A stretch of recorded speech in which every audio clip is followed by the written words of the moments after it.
lanzamiento de la falta, ahí con pierna izquierda, directamente a portería.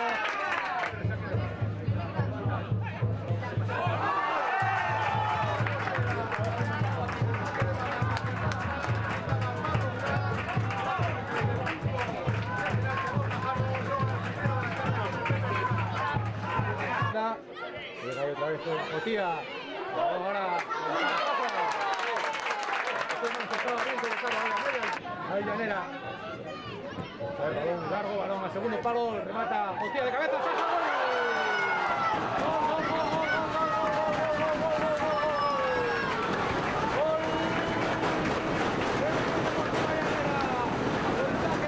Matías.